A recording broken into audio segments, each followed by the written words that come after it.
बिस्मिल्लाहिर्रहमानिर्रहीम अस्सलामुअलैकुम वरहमतुल्लाहि वबरकातुहू। उम्मीद है दोस्तों सब खैर व आफियत से होंगे। KST लर्निंग यूट्यूब चैनल पर आप सबको खुश आमदीद कहते हैं। आज की अपनी इस वीडियो के अंदर हम अपने तमाम के तमाम सब्सक्राइबर्स या फिर तमाम के तमाम वर्चुअल यूनिवर्सिटी के स्टूडेंट्स को जो है वो CS 502 एनालिसिस ऑफ एल्गोरिदम या फंडामेंटल्स ऑफ एल्गोरिदम की मिड टर्म की कंप्लीट प्रिपरेशन करवाएंगे।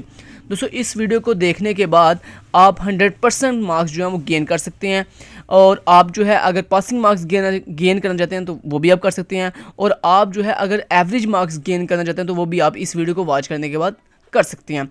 सबसे पहले दोस्तों हम बात करते हैं उन स्टूडेंट्स की जिन स्टूडेंट्स ने 100% मार्क्स जो हैं वो गेन करने हैं। वो दोस्तों स्टूडेंट्स जिन्होंने 100% मार्क्स गेन करने हैं वो मेरे ये 3 स्टेप फॉलो करेंगे। पहला स्टेप, सबसे पहले वो हमारी इस वेबसाइट पे आएंगे और आने के बाद हमारी हाईलाइटेड हैंडआउट जो है वो KST लर्निंग के डाउनलोड करेंगे।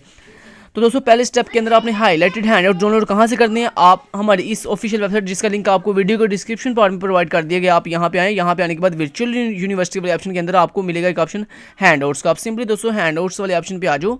यहाँ पे आने के बाद थोड़ा स्क्रॉल करके नीचे आओ तो यहाँ पे देखो दोस्तों लिखा हुआ है CS 502 हैंडआउट्स और नीचे लिखा हुआ है CS 502 highlighted handouts by KST learning. तो दोस्तों ये वाले जो हाईलाइटेड हैंडआउट्स वाला लिंक है आपने इस पे जाना है और हमारी KST लर्निंग के अपने जो ऑफिशियल हाईलाइटेड हैंडआउट्स हैं इनको डाउनलोड कर लेना। ये था स्टेप नंबर 1, ठीक है, उन स्टूडेंट्स के लिए जिन स्टूडेंट ने 100% मार्क्स गेन करने हैं। अब स्टेप नंबर 2 ये है दोस्तों कि आपने हाईलाइटेड हैंडआउट्स तो डाउनलोड कर लिए, अब आपने हमारे देखने हैं स्टेप नंबर 2 के अंदर शॉर्ट लेक्चर्स। तो आपने हमारे CS 502 के शॉर्ट लेक्चर्स जो हैं वो वॉच करने के लिए आपने यहाँ पे वर्चुअल यूनिवर्सिटी वाले ऑप्शन पे जाना है और यहाँ पे शॉर्ट लेक्चर्स वाले ऑप्शन पे क्लिक करना है। जैसे दोस्तों आप यहाँ पे क्लिक करोगे, थोड़ा स्क्रॉल करके आप नीचे आओ तो यहाँ पे लिखा हुआ है देखो CS 502 शॉर्ट लेक्चर्स प्लेलिस्ट। आप यहाँ पे क्लिक हियर पे जाकर कंप्लीट CS 502 की शॉर्ट लेक्चर्स की प्लेलिस्ट को जो है वो एक्सेस कर सकते हैं। अब दोस्तों हमारी शॉर्ट लेक्चर्स की प्लेलिस्ट के अंदर आपने लेक्चर नंबर 1 से लेकर लेक्चर नंबर 20 यानी पहले 20 लेक्चर आपने जो है वो अच्छे से प्रिपेयर कर लेने हैं, अच्छे से रेडी कर लेने हैं। ये हो गया आपका स्टेप नंबर 2। अब बात करते हैं स्टेप नंबर 3 की। स्टेप नंबर 3 ये है दोस्तों, आपने अगेन वर्चुअल यूनिवर्सिटी वाले ऑप्शन पे जाना है और यहाँ पे पास्ट पेपर के अंदर आपने मिड टर्म वाले ऑप्शन पे क्लिक करना है। लेकिन दोस्तों ये बात याद रहे कि जो स्टेप नंबर 1 और स्टेप नंबर 2 आपको बताया है वो दोनों स्टेप मैंडेटरी हैं। अगर दोस्तों आप वो दोनों स्टेप परफॉर्म नहीं करोगे और आप डायरेक्ट यहाँ पे पास्ट पेपर पर आओगे और इनको प्रिपेयर करोगे तो दोस्तों मैं आपको ये गारंटी देता हूँ कि आप 100% मार्क्स तो क्या आप अच्छे मार्क्स भी गेन नहीं कर सकते।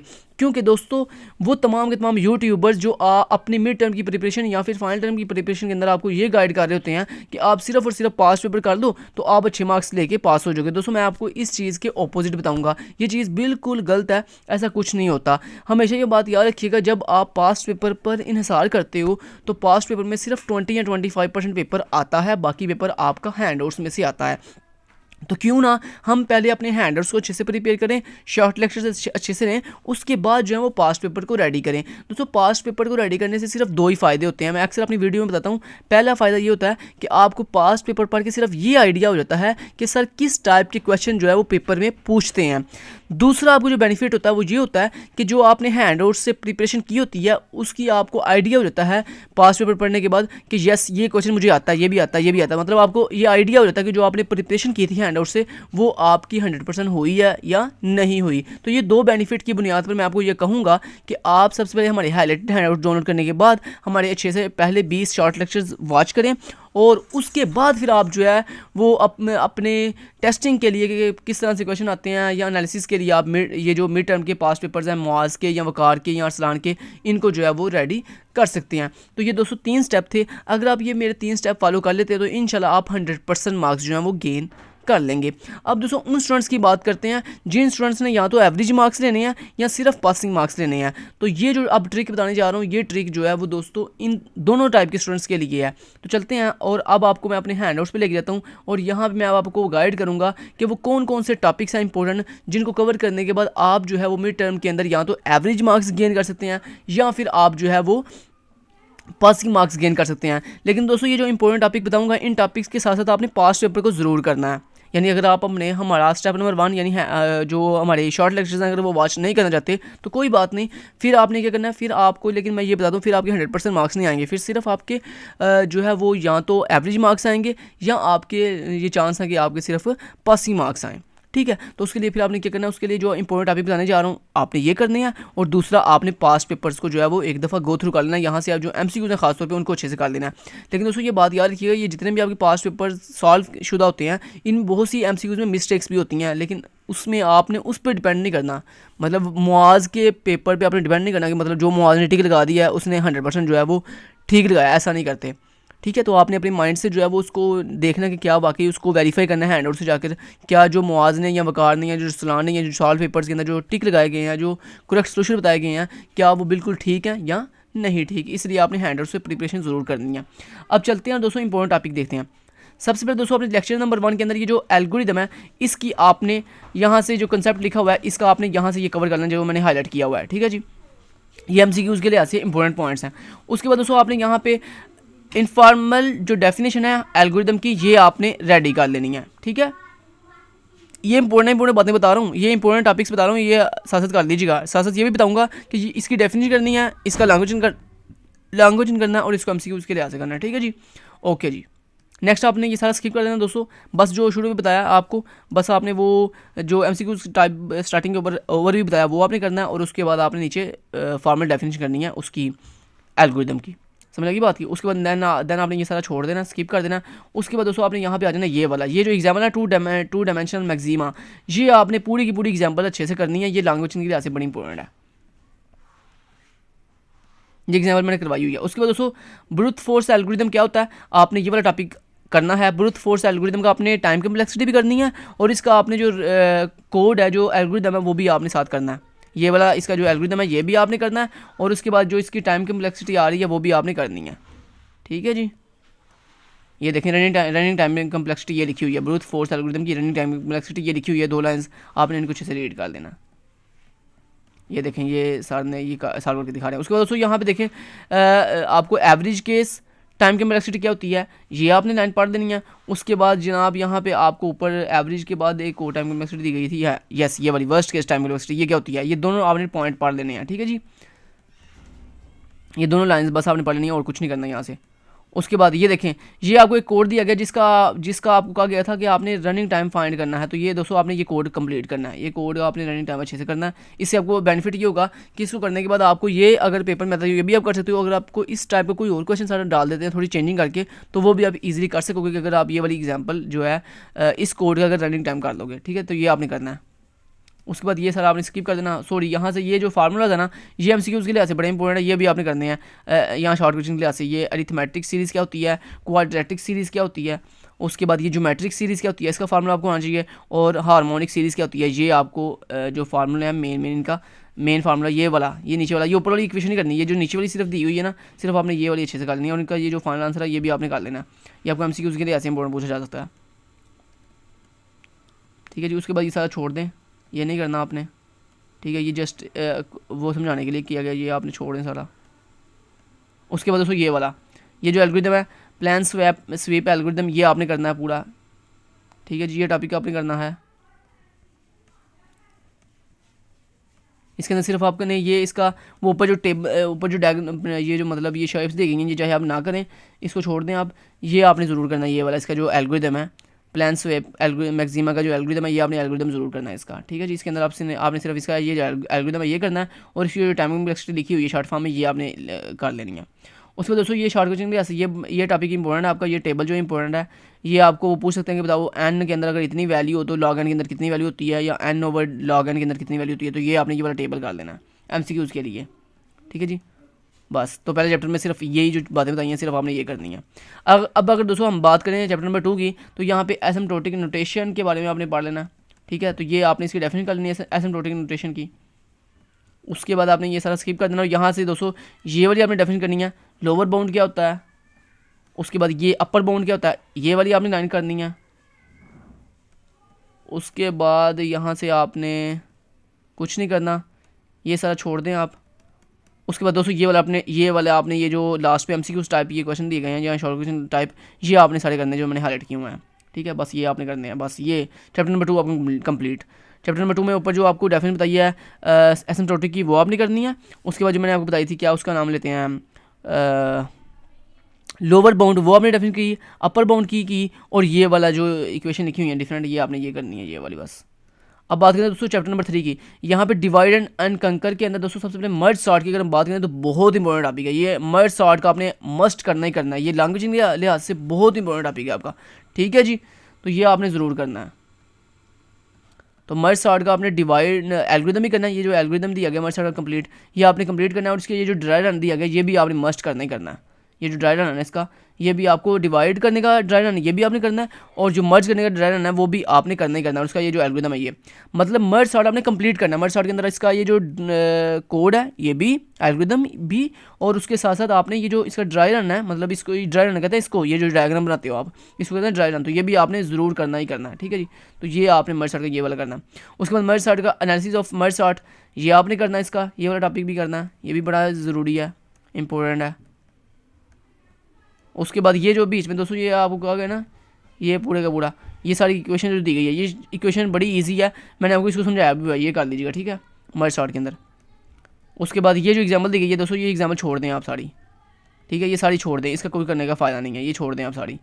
उसके बाद ये क्या जी, सिलेक्शन प्रॉब्लम। दोस्तों ये सिलेक्शन प्रॉब्लम भी इंपॉर्टेंट है, आपने सिलेक्शन प्रॉब्लम करनी है। मतलब इस चैप्टर के अंदर आपने मर्ज सॉर्ट एल्गोरिथम पूरा करना है, मतलब उसका ड्राई रन भी करना है, उसका कोड भी करना है, और उसके बाद उसका जो एनालिसिस था वो भी करना है। नीचे वाली जो एग्जांपल थी उसके नीचे वो आपने सारी छोड़ देनी है। उसके बाद ये जो सिलेक्शन प्रॉब्लम है इसको आपने सिर्फ अंडरस्टैंड करना है, जस्ट अंडरस्टैंडिंग के लिए, ठीक है। उसके बाद उसको आपने ये साइव टेक्निक क्या होती है इसका सिर्फ कंसेप्ट लेना है, ठीक है। उसके बाद इसको करना कुछ नहीं है इसका, ठीक है। उसके बाद आपने दोस्तों ये जो एल्गोरिथम है ना इसका सिलेक्शन प्रॉब्लम का ये आपने करना है सिर्फ ड्राई इसका ये एल्गोरिथम बस, और आप यहाँ से ये सारा छोड़ दें। उसके बाद एनालिसिस ऑफ सिलेक्शन, तो सिलेक्शन के अंदर आपने सिर्फ सिलेक्शन की जो है वो कंसेप्ट लेना है, मतलब डेफिनेशन की फॉर्म के अंदर जस्ट कंसेप्ट आपको पता हो, और आपने ड्राई रन चाहे आप उसका करो या ना करो, लेकिन आपने सिलेक्शन सॉर्ट का ये जो एनालिसिस है ये आपने करना है, ठीक है। और एनालिसिस का ये लिखा उसने, ठीक है, ऑर्डर ऑफ एंड टाइम, और उसके बाद जो ऊपर मैंने आपको ड्राई उसका एल्गोरिथम बताया वो आपने करना है, ठीक है जी। बाकी से सारा छोड़ दें। नेक्स्ट चैप्टर में अगर दोस्तों 4 की बात करें तो यहाँ पे सॉर्टिंग टेक्निक्स हैं। सॉर्टिंग के अंदर दोस्तों आपने स्लो सॉर्टिंग एल्गोरिथम कौन कौन से होते हैं इसके शॉर्ट फॉर्म में ये आपने तीनों करने हैं। शॉर्ट इनकी डेफिनेशन, बबल सॉर्ट क्या होता है, इंसर्शन सॉर्ट क्या होता है, और सिलेक्शन सॉर्ट क्या होता है, इनका आपने शॉर्ट फॉर्म में। और इनके आपको ये भी पता हो कि ये तीनों जो एल्गोरिथम है ये ऑर्डर ऑफ एन स्केल लेते हैं टाइम चलते हुए, ठीक है जी। ये आपको MCQ के लिहाज से पूछा जा सकता है, ठीक है। उसके बाद कौन से एल्गोरिथम जो है वो order of n log n time लेते हैं, ये आपको पता होना चाहिए कि आपका हीप सॉर्ट और आपका क्विक सॉर्ट ये, और इसके अलावा आपका मर्ज सॉर्ट ये n order of n log n जो टाइम है वो टेक करते हैं रनिंग करने के लिए। उसके बाद दोस्तों आपको हीप सॉर्ट बहुत इंपॉर्टेंट टॉपिक है, ये आपने पूरा करना है। हीप सॉर्ट का आपने ड्राई रन भी करना है, हीप सॉर्ट का आपने एनालिसिस भी करना है, और हीप सॉर्ट का आपने एल्गोरिथम भी जी करना है, ठीक है। तो ये हीप सॉर्ट बहुत इंपॉर्टेंट टॉपिक है, ये आपने कंप्लीट सारा करना है जितना करवाया हुआ है ये सारा। ये जो ड्राई रन है ये भी आपने सारा करना है, और हीपीफाई प्रोसीजर जो होता है ये भी सारा, मतलब ये हीप के अंदर जितना भी कंसेप्ट है ना, ये बिल्ड हीप, हीपीफाई, ये सारे आपने इन सब के आपने एल्गोरिथम भी करने हैं और इनके ड्राई रन भी करने हैं। समझ आ गई बात की। तो heap sort most important topic है आपके। उसके दोस्तों आ जाता है क्विक सॉर्ट। क्विक सॉर्ट का दोस्तों आपने ये एल्गोरिथम करना है, ये वाला एल्गोरिथम करना है, रटा लगाना है। मतलब एल्गोरिथम का मतलब दोस्तों ये होता है कि आपने सिर्फ इनको ये लिखे हुए हैं फिक्स है, ये इनको बस रटा लगाना है आपने। उसके बाद दोस्तों आपने ये देखें ये पार्टीशन का एल्गोरिथम है, ये भी आपने करना है। उसके बाद ये इसका एल्गोरिथम मैंने समझाया हुआ है आपको, ये आपने करना है, सॉरी ड्राई रन।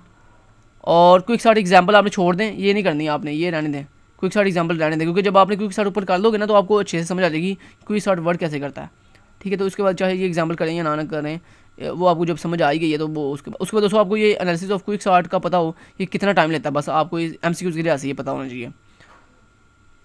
और worst case analysis of quick sort ये इंपॉर्टेंट नहीं है, इसको छोड़ दें। एवरेज केस के अंदर क्विक सॉर्ट कितना टाइम लेता है ये आपने बस याद करना है MCQ के लिए, ठीक है। और उसके बाद ये सारा छोड़ दें, ये जितना भी है नीचे ये सारा छोड़ दें, ये आपकी काम की नहीं है इक्वेशंस, ये सारी छोड़ दें। उसके बाद दोस्तों इन प्लेस और स्टेबल सॉर्टिंग कौन सी होती है, इन प्लेस का आपको डेफिनेशन आनी चाहिए और स्टेबल सॉर्टिंग की आपको डेफिनेशन आनी चाहिए। और ये जो आपको उसने एक एग्जाम्पल छोटी सी दी हुई है ये आपने करनी है, ठीक है। लोअर बाउंड ऑफ सॉर्टिंग क्या होती है दोस्तों, इसका आपने कंसेप्ट लेना है सिर्फ आपने, ठीक है, और कुछ नहीं आपको नहीं इसका करना, बाकी सारा ये छोड़ दें। ये डायग्राम भी इसकी इतनी खास इंपॉर्टेंट नहीं है, बल्कि आप ये छोड़ ही दें, ये टॉपिक ना मत कीजिएगा, ये वाला टॉपिक छोड़ दें आप। लोअर बाउंड ऑफ स्टार्टिंग ये छोड़ दें, ये टॉपिक ना मत कीजिएगा, ठीक है। बस ऊपर तक जो आपको बताया बस वही आपने करना है, उसको ये सारा छोड़ देना। अब आ जाते हैं चैप्टर नंबर 5 के अंदर। चैप्टर नंबर 5 के अंदर दोस्तों लीनियर टाइम स्टार्टिंग के अंदर अगर हम बात करें तो यहाँ पे जो काउंटिंग स्टार्ट है बहुत इंपॉर्टेंट टॉपिक है। आपने काउंटिंग स्टार्ट की डेफिनेशन, इसका ड्राई रन, इसका एल्गोरिदम और इसकी एनालिसिस, रनिंग टाइम एनालिसिस वो आपने करना है सारा, ठीक है। बहुत इंपॉर्टेंट है ये, इसका एल्गोरिदम है, ठीक है, ये आपने करना है। उसके बाद दोस्तों ये इसकी ड्राई रन है जो मैंने आपको अपने लेक्चर के अंदर करवाया हुआ है, वो आपने सारा अच्छे से करना है, ठीक है जी। समझ आ गई बात की, ये सारा एल्गोरिदम की बात हो रही है, मतलब क्विक काउंटिंग सारा आपने कंप्लीट सारा पूरा टॉपिक करना है। इसकी तीनों चीज़ें, उसकी डेफिनेशन, उसका एल्गोरिदम और उसका ड्राई रन।